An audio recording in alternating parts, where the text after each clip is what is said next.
Hello, I am Amy. And I'm Ashley, and welcome to the Albany Academy BBC News Report.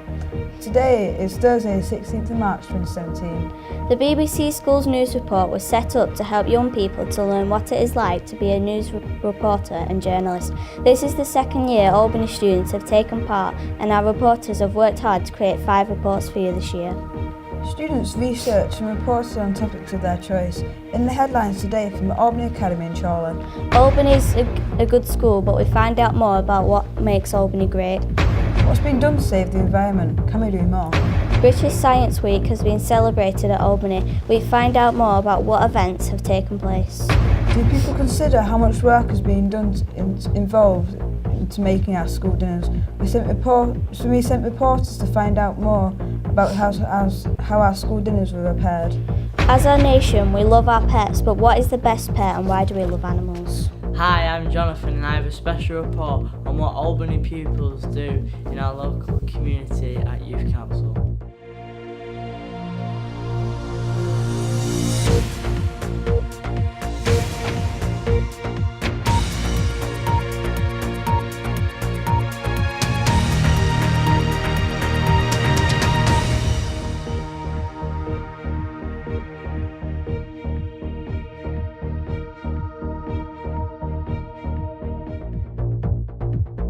We believe Albany is a great school, but Albany Academy reporters are trying to give people an insight into what makes Albany such a great school.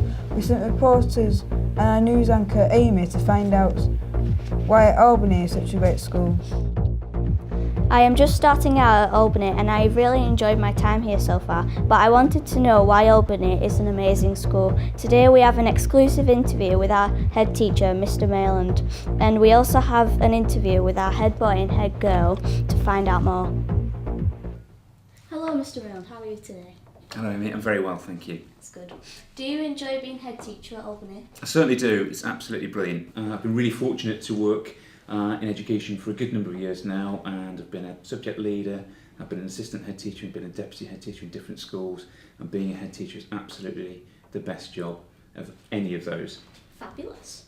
What makes this school such a great place for students? Well, Albany is a really, really good school in so many different ways, and there's two or three things in particular which I think make it such a good school. It's very distinct, and all schools actually in the UK are very distinct, and that's what makes actually education in Britain really strong.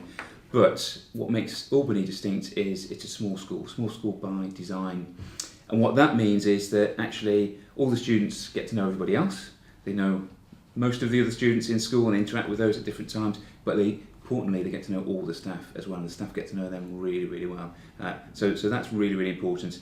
The other thing about Albany is actually, because we're a small school, all of the teachers, who are wonderful, get to teach in all the year groups. In larger schools, and I've worked in a school that's actually 3 times the size of Albany, sometimes the best teachers, you have to put those with one particular year group or another. Here they get to teach all the way through, which is brilliant. And the final thing is that the opportunities. So you're getting the opportunity today to interview me, but I know that last year all the students in school participated in some extracurricular activities or another because of so many opportunities. And again, that's absolutely fabulous, and really because we're such a small school.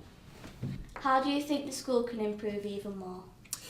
There's lots of things that we can do to improve school. I think that's a key part of what I do as a head teacher, but it's about small things, little steps. So it's getting everybody, staff, students, and governors and families to actually believe in that first of all, to accept that we do a lot of things really, really well here, but we can improve some of those quite a lot, and we can improve other bits just by a small amount, but it's still worth doing, even if that takes quite a lot of effort.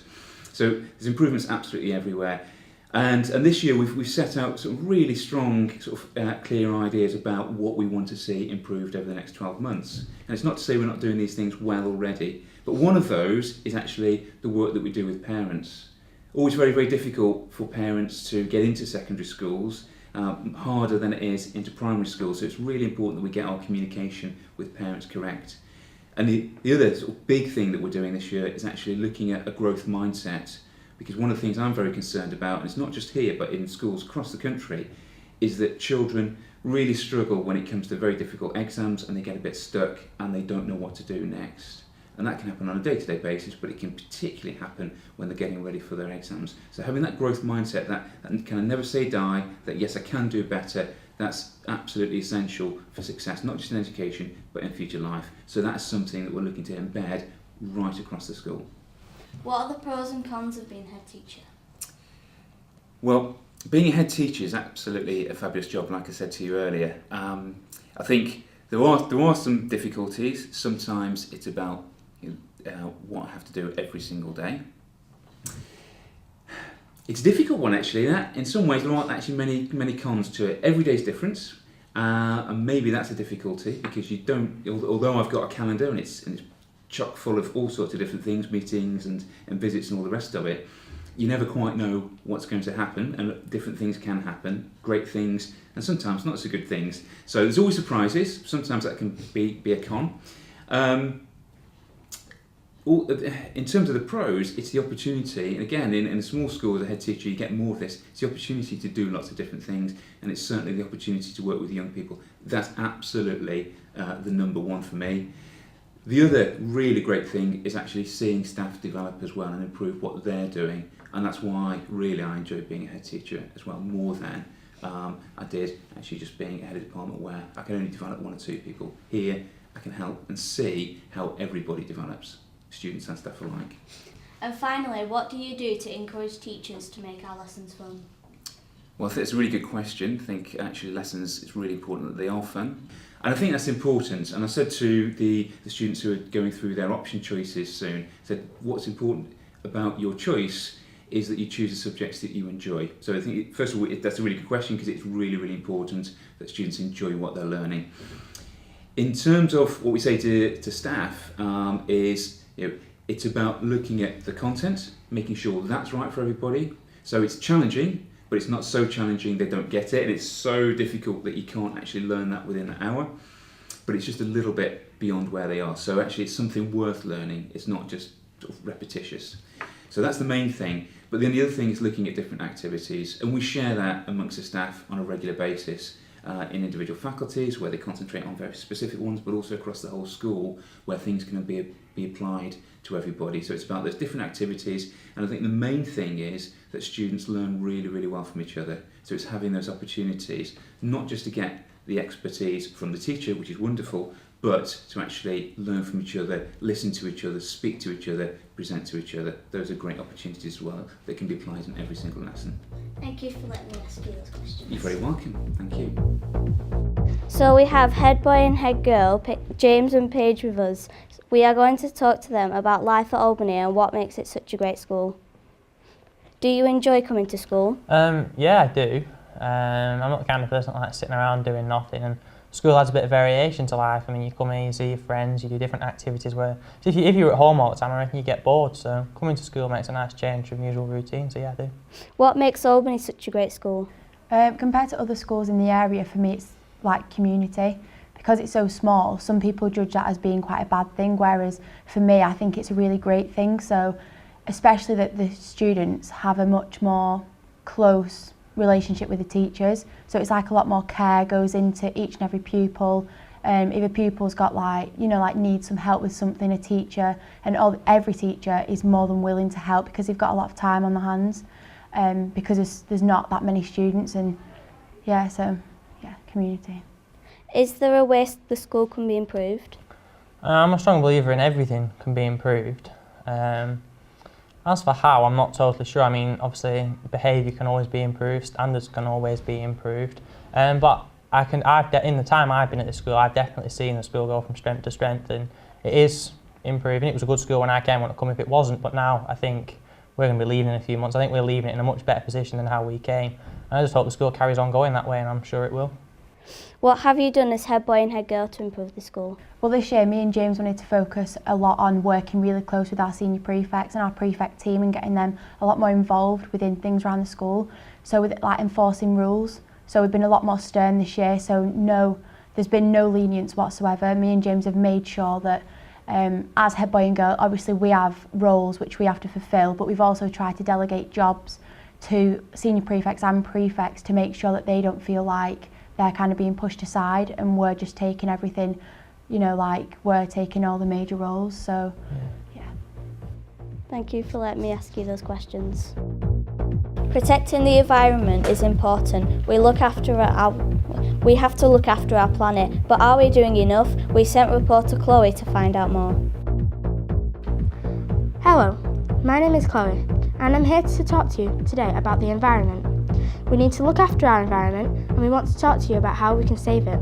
There are many ways you can save the environment, such as putting your litter in the bin, recycling, and sending old clothes to the charity shop.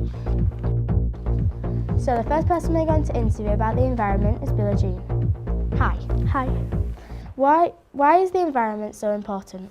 It keeps plants healthy and animals healthy. What do you need to do to help save the environment? We could recycle things and stop littering. Thank you. The second person we're going to interview is Mr. Rush on behalf of the site staff. Why is the environment so important?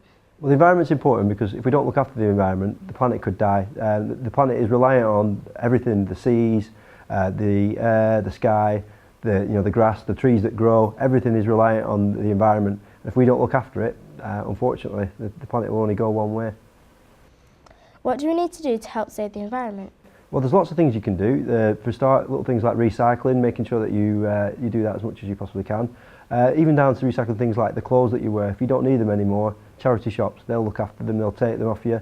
And then also making sure that we try and use as many consumable energies as we can, reusable energies as we can. So things like the waves, the sunlight, just trying to make sure that we use them because ultimately they can be put back into the environment. Whereas if we start using fossil fuels, that obviously damages the ozone layer and also damages and causes pollution. So it's important that we try and use what the planet gave us rather than what we've created. What does the school do to save the environment? Well, the school does quite a lot. I mean, as you probably see as you walk around, there's the recycle bins. So we put them in. We also have the big recycle bins that are taken away in terms of things like cardboard and plastics.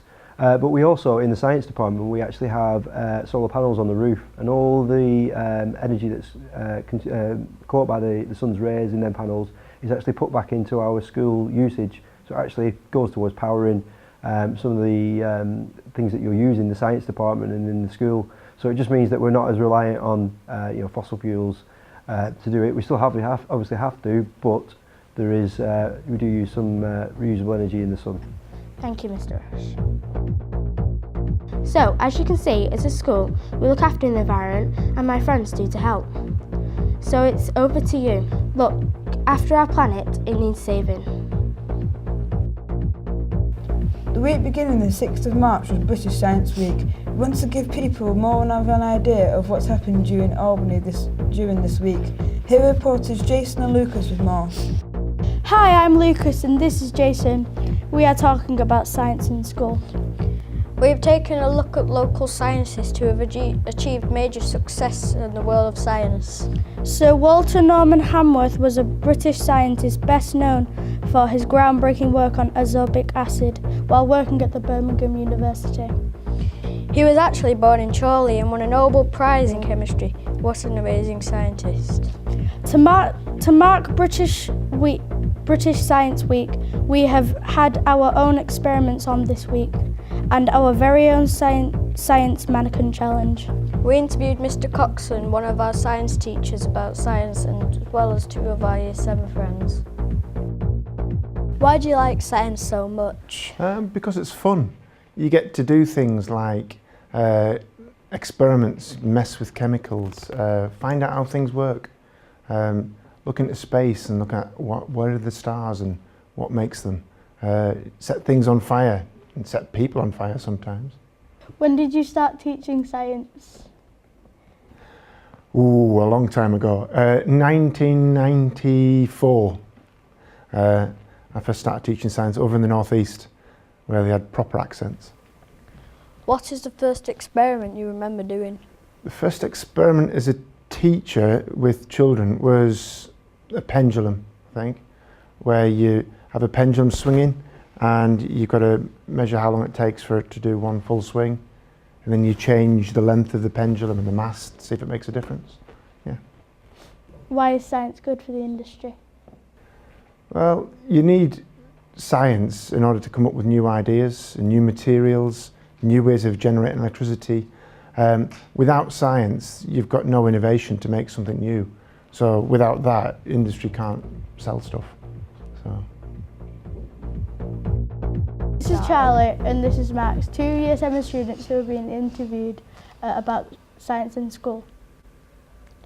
Do you enjoy science? Well, personally, yes, because it teaches us more about the world we live in and how it's made up. What do you think? Why do you think science is important? I think science is important because we learn about all the dimensions of science and how science is included in everyday life. What do you think science can teach us? I think science can teach us how our world is built up and how we can help or destroy where we live right now. A huge amount of planning and effort goes into our school dinners. We take a look at how our dinners are made and what the kitchen team do to prepare our food. Many people buy and eat school meals. We all have our favourites, but do we know how much work goes into making our school meals? We interview our kitchen manager, Mrs. Reeves, to find out more. We also ask one of our friends to find out their thoughts on school meals. How long does it take to prepare the meal? Depends on what the meal is.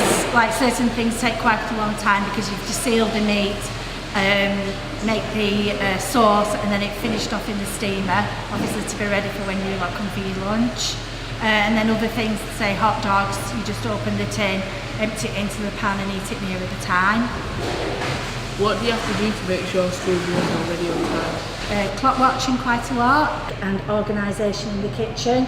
We divvy the jobs up so that it doesn't just depend on one person, so that we make sure that we are ready on time and everything's cooked properly so that we're all ready for when the students come in. What is the most popular meal? I think over the years it's changed. If you see pupils who used to come to the school, you can tell what year it was that they actually attended the school due to what they like. But I think now it's mainly the special that we try to do a different one every day, and we try to keep the options quite a variety so that you will try things. Do you think all students know how much work goes into making? No, I don't, not at all. Do you enjoy your job? Very much so, can you not tell? No, very much indeed.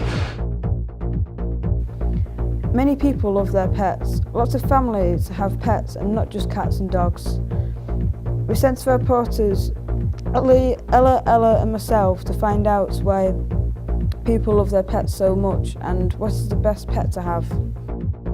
Hi, I'm Ellie. I'm Ella. And I'm Ashley. And today we are going to be talking about what animals do when you're not there. This is Keelan and she is our first person we're going to interview.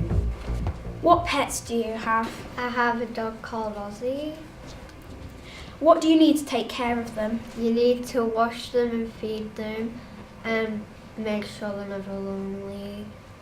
How do you feel about leaving your pets at home? Fine. Because they could not really get hurt because they're not away around the house. Do you think it's okay to leave pets at home? Yes, because nothing can really go wrong. What do you think they do when you're not there? Goes into my sister's room, my mum's room, my room, goes outside and plays with his toys. Thank you, Keelan, for allowing us to interview you and about your pet dog. Now let's interview Chloe. Do you think it's safe and good to leave pets home alone? I think it's safe because they know the surroundings, so they know what not to touch. What kind of things do your pets do when you're either not there or out? My pet she just sits there and plays with toys and chews her treats. Do you get someone to look after your pets when you're not there or on holiday? Sometimes we get my nana or my grandma to watch them. Is your pet microchipped? Yeah, she got microchipped when she was about a week old. No, 8 weeks old. How old is your pet? Nearly 2. Thank you all for watching. Hi, I'm Jonathan, a Year 9 pupil. I'm a member of Chorley Youth Council and part of the student voice team here at Albany. So what we do at Youth Council is there was a big vote and we all got elected in, and I was luckily one of the 3 members at Albany that was chosen in all our schools. And we did some very important decisions chosen by you. When there was a vote, you might have remembered called Make Your Mark, and you picked, it was all the things that were most important to young people in this area, such as NHS, mental health, transport, all the things that are most important to young people, and discrimination. And we figured that the largest post chosen in this area was discrimination, so we decided to do that as our campaign. And I have been going into assemblies, giving speeches about disability discrimination, which is something that I'm very passionate about, and raising awareness in this local area. And this is Holly, Year 8. Hi. Who also goes to Youth Council. So why did you first join Youth Council? Because I wanted to make a difference in the community, and the old head boy kind of like introduced me to it, and I wanted to do it. Very good, very good. So was there how did you know about Youth Council? Who told you about it initially? The old head boy, Chris Ashworth. Alright, so what do you do at Youth Council when you're there? Well, it takes place in the zone every Wednesday, and we just do different campaigns to improve the community, but it's not always serious. Sometimes we just like socialise. Well, why do you think discrimination is important in our community? Well, because a lot of people are discriminated against and made to feel like they're different when they're not. I think it kind of just improves their awareness to things, so they know more about it instead of kind of just, I don't know, being stereotypical about things when they don't really fully know. Right, so obviously you're one person in a rather large community. How do you think you going into primary schools will make a difference? Well, because they're younger, like they'll be brought up knowing that it's wrong, and like if you get it across to a bunch of different people, then it'll spread so more people become aware. Hello there, I'm Ellie. Hello, I'm Ella. Here is our weather report for today. We are going to have a windy start to the day and it will start to turn colder. So get wrapped up warm. You never know, it might just snow. Welcome to Sports News. We are going to tell you about the sports at Albany. We have lots of sports to choose from here at Albany. Sports teams include football, basketball, athletics, table tennis, dodgeball, netball and grounders, and many more. This year, our Year 8s and 11s basketball teams have won the Chorley Cup in their age groups. The girls have also been performing really well as they have victories in netball, gymnastics, and the Year 7 and 8 girls have been crowned the best table tennis team in Chorley. Yes, with so many sports to choose from, there is always something to get involved in at Albany. Well, in entertainment news, the world is still in shock after the wrong name got read out at the Oscars. Ed Sheeran is topping the charts with his new album. It's not dividing opinion, everyone loves it. And finally, our Year 7 students are getting ready for the Albany Has Got Talent show. It promises to be spectacular. Thank you very much for watching our news broadcast. We've enjoyed making this and I hope you enjoyed watching. Until 2018, thank you and goodbye.